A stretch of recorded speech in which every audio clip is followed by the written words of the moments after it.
Hello everyone. Today we're talking about drug clearance. If we want to understand pharmacokinetics, the most important thing for us to understand is the concept of clearance. It's the most important parameter that we have to consider.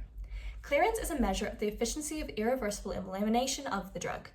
In other words, it's the excretion of an unchanged drug or the chemical transformation of the drug into a different chemical compound, also known as metabolism. All drugs have to be cleared, and it's important for us to understand the rate of this clearance so that we can dose drugs accurately. Without understanding clearance, patients will die. The effectiveness of a drug is dependent on two things: the amount of time that a drug spends at a site and the concentration of drug at that site. Obviously, we cannot measure the drug at the actual site. Sites are really tricky to get to, especially since they're usually tucked into muscle or organ. So instead, we measure the concentration of drug in the systemic circulation. Drugs, like all chemicals, are always working towards equilibrium across membranes. So when the concentration of drug in the blood increases, the concentration in the tissue increases proportionally. And we can see that happening in this graph here. Most of our drugs pass across membranes through passive diffusion, where concentration gradients are kind of the number one rule. This leads to concentration-dependent movement, which we can call a first-order process. The eliminating organs are no different, and we can see that reflected in this graph here, which depicts first-order elimination. We can see at the beginning a rapid rise in concentration. This is because this graph is depicting an IV bolus dose, which means there's no absorption because the drug is injected right into the systemic circulation. We see that after administration has been completed, there's a slow elimination from the body. This is an exponential process, where the higher the concentration, the higher the rate of elimination. We see in this graph that for first-order elimination, there is a constant proportion of drug being eliminated per unit of time. And I said proportion and not amount. For example, rather than 50 milligrams being eliminated every half hour, we would see half the concentration being eliminated every half hour. So if we want to calculate the rate of elimination for these graphs, we would run into a little problem. Because the slope is curved, every single point along the graph is going to have a different rate of elimination. There are a few ways that we can get around this though. One, we can just find a point in the middle and call it a day. This can be really inaccurate and doesn't give us super good information, but for some purposes, it's totally appropriate. We can also be more specific about the time that we want to know the rate of elimination for. This can be really good and does deliver us useful information, but it isn't broad enough to be applicable in a lot of circumstances. Or we can calculate the half-life, which is the time taken for half of the drug to be eliminated. Now, not all drugs are passively diffused. We can design drugs that are similar to the targets of transport proteins, which actively transport our drugs across membranes. These are going to be concentration-independent movement, and we call it a zero-order process. This here is the graph of a zero-order process. We notice in this graph that rate of elimination is constant and is not dependent on the concentration of drug in the body. Calculating the rate of elimination is much simpler in this case, and you probably even learned this equation in high school. You pick 2 points along the line, find the x and y values for each, and calculate using this equation here. The rate of elimination is not clearance, and in the case of first-order processes, which most drugs are, the rate of elimination doesn't actually give us very helpful information. So before we talk about calculating clearance, we have to understand one more thing: the elimination rate constant. This is not the same as the rate of elimination. The elimination rate constant is the relationship between the amount of drug in the body and the rate of elimination. We calculate it with this equation here, where RE equals the rate of elimination, A is the amount of drug, and K is the elimination constant. This looks like a fairly simple thing to calculate, but in practice, it's actually not very simple. For one main reason: do we know the amount of drug in the body? You may want to say that the amount of drug in the body is the dose that has been given, but after that initial moment when dose is administered, we don't know how much has been eliminated. It gets even more complicated in the case of oral administration, because we don't know the point in time when the body has absorbed the drug, and we don't know what quantity the drug was taken in first pass before it even could be absorbed. This is why we need clearance. Clearance requires no knowledge of the amount of drug in the body. It's all about the blood plasma concentration and the rate of elimination. We use this equation here. Rate of elimination equals clearance times concentration. Think about it kind of like this. We can think of our body like a bath, and the water within the bath as the drug.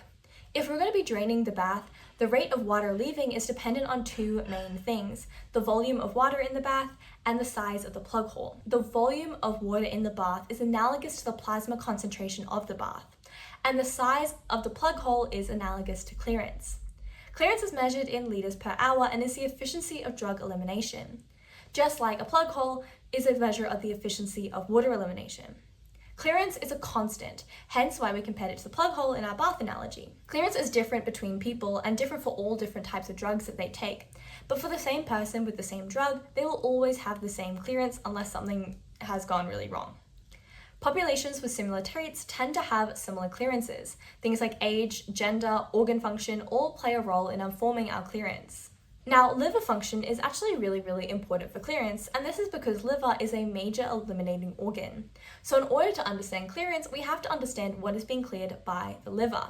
To do this experimentally, we'll take a sample from the hepatic artery that is entering the liver and take a sample from the hepatic vein that is leaving the liver. Then we can use this equation. E here is the hepatic extraction ratio. If no drug is removed, the extraction ratio is going to be 0, since nothing has been extracted. And if all the drug is eliminated, the extraction ratio is going to be 1, since everything has been extracted. The extraction ratio is important in calculating clearance. Because it is the amount of drug removed in a single pass through the organ, it tells us about the intrinsic ability of the organ to eliminate the drug. But it's not just intrinsic ability we need to know to understand clearance. We also need to know how much drug is actually going to the organ. This is perfusion, which we represent with the letter Q. Perfusion is the amount of blood that is reaching an organ. We find the clearance of a particular organ by multiplying the extraction ratio by the perfusion of the organ. The clearance cannot be higher by the perfusion. If a drug isn't accessing the organ, it kind of has no way to be cleared. Now, obviously, it's not very practical for us to be taking blood samples every single time we need to find the extraction ratio. For this reason, we can estimate the extraction ratio with this equation here. F is the fraction of drug that is not bound to plasma proteins or blood cells. We call these free drugs, and they are drugs that are able to be cleared. The CLint is the intrinsic clearance of the organ, and it is the ability of an organ to metabolize the drug without any restrictions. These restrictions are often things like perfusion and the fraction of unbound drug. In other words, intrinsic clearance is what the clearance would be if we had unlimited blood flow and every single drug molecule was unbound. In biochemical terms, it's a measure of how active our enzymes are. We can measure intrinsic clearance from the Vmax, the max speed at which a completely saturated substrate can react, and from the Km, which is the affinity that substrate has for a drug. If we look at this graph here, we can also see that the Km is the substrate concentration at half of the Vmax. When we divide the Vmax by Km, we can get the intrinsic clearance. It is very rare to get a drug with moderate clearance. They tend to either have a high or low clearance, and because of that, we can actually modify our massive equation to make it simpler. When an organ has low clearance, it means that the unbound intrinsic clearance is quite low, making it a limiting factor. This means that the clearance of an organ is going to be approximately equal to the unbound intrinsic clearance. Let me run you through that mathematically.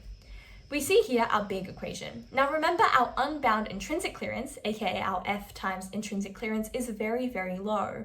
This means that our denominator for our fraction is going to be Q plus a really tiny amount, functionally making it simply Q. Now the two Q's cancel each other out since one is multiplying and the other is dividing, leaving us with just clearance is approximately equal to the fraction of unbound drugs times intrinsic clearance. When we look at this new equation, we also learn something very important. Blood flow does not matter in the case of organs with low clearance. This makes a lot of sense when you think about it.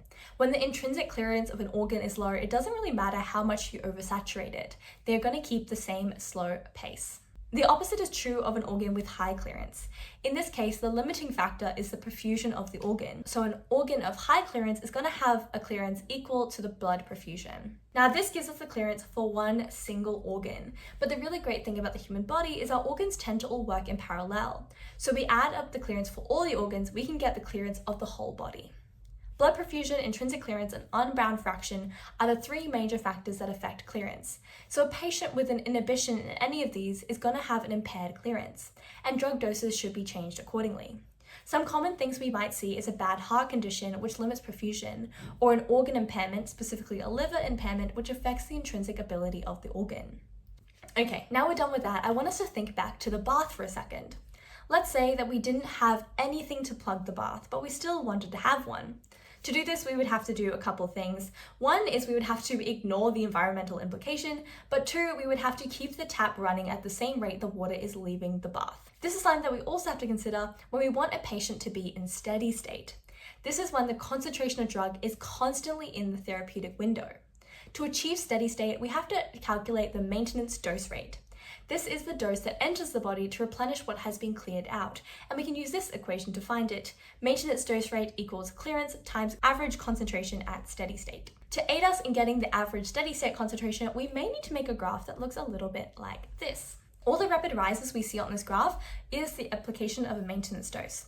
It's pretty easy finding an average steady state concentration from this graph. It's a very neat graph, but when real people are taking their doses, it's not very likely that they're going to have as consistent results. So for real life people, we often have to use the area under the curve to find the steady state concentration. The area under the curve is this region labeled in blue in this profile. The area under the curve tells us how much drug is interacting with the body over a specific period of time. To find the area under the curve, we have to conduct a little bit of an experiment. We give the patient a dose and then take a couple of blood samples at different points in time, often around 12. This will produce a graph that looks like this. Here, each blue dot represents a sample being taken. We use the trapezoid rule to estimate the area under the curve. We divide the curve into trapezoids and calculate the area of them, adding them together to make our area under the curve. It's important to divide them into smaller trapezoids because it's a first order process, so the elimination isn't happening in a consistent straight line. When we're doing this, we're not actually going to be using the actual measurement values of the trapezoids, but we use the scales of the graph to provide our values. This can be plugged into the equation to give us the steady state concentration. Here we see that the average steady state concentration times the dosing interval equals the area under the curve. The area under the curve from 0 to the start of the next dosing interval is going to be the same as the area under the curve for a single dose not in steady state to infinity. This means that we can use the area under the curve to also calculate the clearance of a normal dose. Clearance equals dose divided by area under the curve. Clearance, although helpful in determining the maintenance dose rate, tells us nothing about how frequently our dose ought to be spaced. To do that, we would consider how the pharmacokinetic profile fluctuates over the dosing interval.